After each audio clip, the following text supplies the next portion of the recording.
Hello दोस्तों, आज हम आपको बताएंगे चेंज ओवर प्रोसेस के बारे में। ये हमारी एसएमटी लाइन है। आप इसमें देख रहे हैं हमारे पास 4 स्टेज हैं। प्रिंटर, ये माउंटर, उसके बाद नेक्स्ट आपका जो है वो है प्री रिफ्लो, ये हो गया प्री रिफ्लो, और उससे आगे है नेक्स्ट हमारा पोस्ट रिफ्लो।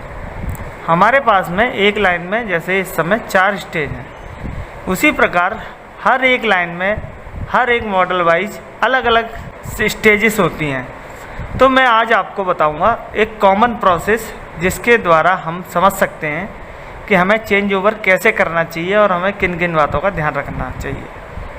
जैसा कि आप वीडियो में देख रहे हैं, ये अभी पुराना वाला मॉडल है जो इस लाइन पे चल रहा था। स्टार्टिंग में आपने देखा कि स्टार्टिंग वाली स्टेज है, वहाँ से वो मॉडल निकल चुका है, बट ये आउटपुट वाली स्टेज है वहाँ पे वो रह चुका है।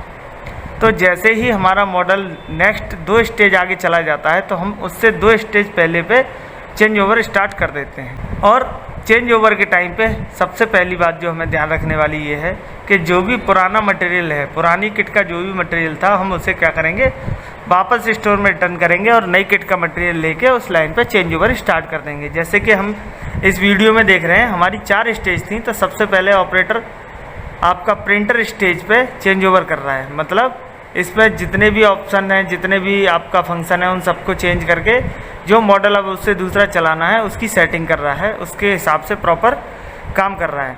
जैसे ही प्रिंटर को सेट कर देगा, फिर उसके बाद में वो उसके अकॉर्डिंग पीसीबी के अकॉर्डिंग क्या करेगा, कन्वेयर को सेट करेगा। अब ये देखिए, अब उसने प्रिंटर सेट किया, उसके बाद नेक्स्ट स्टेज की बात करेंगे तो नेक्स्ट स्टेज पे वो आपका उस कन्वेयर सेट करेगा, फिर उससे नेक्स्ट बात करेंगे माउंटर सेट करेगा। इसी तरीके से मतलब एक एक करके स्टेप आगे चलते चले जाएंगे।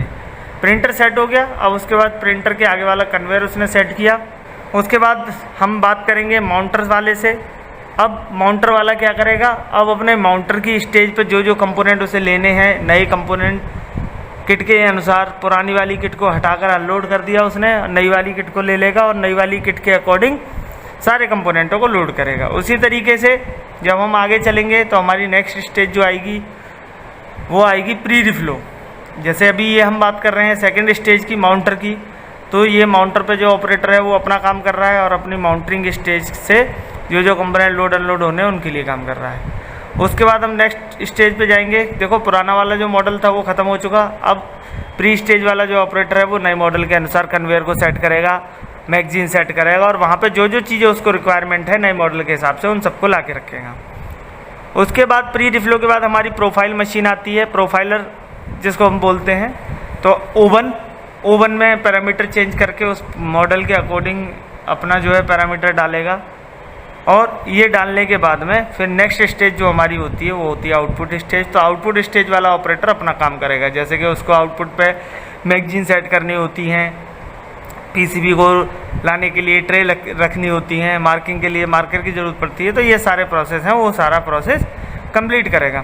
तो दोस्तों, मैं आपको ये बताना चाह रहा हूँ कि मान लीजिए चाहे हमारी एक लाइन में एक स्टेज हो, चाहे 10 स्टेज हो, बट हमारा जो स्टैंडर्ड है वो ये कहता है कि हमारे एक मॉडल से दूसरे मॉडल के बीच में कम से कम 2 से 3 स्टेज का गैप होना चाहिए।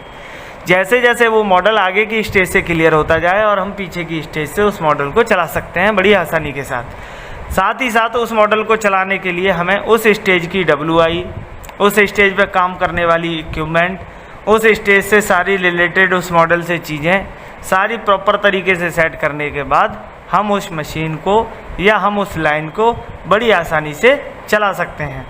तो ये मेरा जो प्रोसेस है वो आपका मैं बता रहा हूँ आपको चेंज ओवर का। अब ये देख रहे हैं आप वीडियो में 4 स्टेजों पे 4 ऑपरेटर अपना लगे हुए हैं और अपना अपना काम कर रहे हैं। प्रिंटर वाला अपने प्रिंटर स्टेज पे चेंज ओवर कर रहा है, माउंटर वाला माउंटर पे चेंज ओवर कर रहा है, प्री पे प्री वाला, पोस्ट पे पोस्ट वाला। इस तरीके से हमारा जो चेंज ओवर का प्रोसेस है स्टैंडर्ड वो कंप्लीट होता है।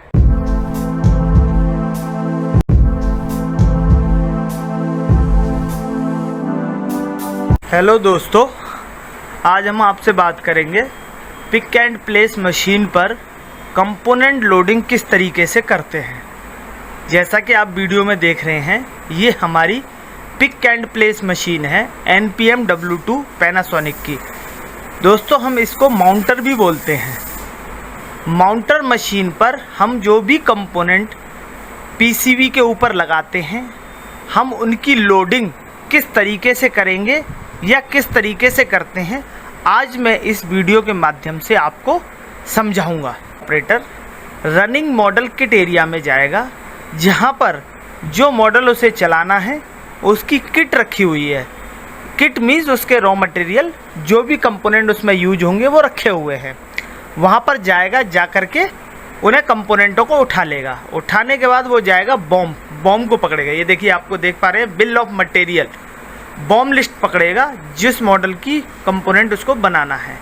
अब उसके बाद उस मॉडल के कंपोनेंटों को एक एक करके वेरीफाई करेगा। ये देखिए, उसने देखा पार्ट नंबर मैच किया बॉम्ब के साथ में।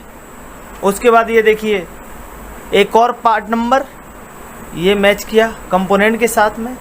इस तरीके से सेम सभी पार्ट नंबर को वो मैच कर लेगा। उसके बाद वो मैच करेगा उस कंपोनेंट मीन्स एलईडी की बिनिंग। सबसे पहले जैसे कि हम आपको बता चुके हैं, इस मॉडल में 4 की बिनिंग है। आप देख रहे हैं सब पे 1 2 3 4 लिखा हुआ है, 4 की बिनिंग है। तो सबसे पहले वो मैच करेगा फ्लक्स। ये देखिए फ्लक्स उसने देखा, सब में क्या था N2। तो देखिए reel 1 N2, reel 2 N2, reel 3 N2, reel 4 N2। अब उसने क्या किया, ये वेरीफाई कर लिया। उसके बाद वो वेरीफाई करेगा BF क्या है, देखिए इसमें आप देख पा रहे हैं उसने A2 ये उसने BF जो था वो वेरीफाई कर लिया। उसके बाद CIF वेरीफाई करेगा। एलईडी के अंदर जो CIF है, CIF में क्या लिखा है P3। तो ये चारों में P3 ये इस तरीके से कंपोनेंट को पहले बॉम्ब से वेरीफाई किया। उसके बाद उसकी बिनिंग वेरीफाई करी। वेरीफाई करने के बाद अब जाएगा सेटअप चार्ट पर। ये देखिए, ये आपके सामने है feeder setup chart. Feeder setup chart हमें बताता है कि हमें कौन सा कंपोनेंट किस लोकेशन पे और कौन सी मशीन में ऐड करना है और लोड करना है। देखिए जैसा कि आप देख पा रहे हैं, स्टार्टिंग में इसमें दिखाई दे रहा है NPM 1 NPM 2। इसका मतलब हमारे पास 2 मशीनें हैं। और आगे देख रहे हैं स्लॉट में L और R। इट मीन्स L और R पर हमें कंपोनेंट लोड करने हैं। जैसे ये देखिए, वो बता रहा है सेकंड मशीन में ये पार्ट नंबर है। ये देखिए पार्ट नंबर मैच किया उसने। पार्ट नंबर मैच करने के बाद उसके बाद देखिए 3, मतलब उस पर लिखा हुआ था ना पार्ट नंबर 3। ये देखिए ये मशीन 1, ये स्लॉट नंबर 10 और L का मतलब है लेफ्ट साइड में। ये देखिए मशीन 1 के टेबल 1 में 10 नंबर पर L साइड में हमको ये कंपोनेंट लोड करना है। ये हमें कहाँ से पता चला दोस्तों, ये हमें पता चला फीडर सेटअप से। ये देखिए ये L डायरेक्शन है, L और R। एक फीडर में हमारे पास 2 लोकेशन होती हैं, L और R। अब उसने देख लिया इसी तरीके से हमारे पास इस लाइन में 2 मशीनें हैं, तो उनके लिए उसने वो पूरा फीडर सेटअप चार्ट पढ़ लिया। अब उसी के अकॉर्डिंग क्या करेगा, उस कंपोनेंट को लेगा जिस लोकेशन वो कंपोनेंट लोड होने वाला है। ये देखिए इसमें ये 3 क्यों लिख रहा है, क्योंकि तीसरी रील है। ये स्टिकर जो मेन पर लगा हुआ था, मेन स्टिकर पर जो 3 नंबर लिखा हुआ था वो अंदर नहीं है। हम इसको आइडेंटिफाई कर पाएँ इसके लिए हमने इस पर 3 लिख दिया, जिससे हमें पता चले ये तीसरी रील वाली बिनिंग है। ये देखिए ये उसने कंपोनेंट लोड कर दिया।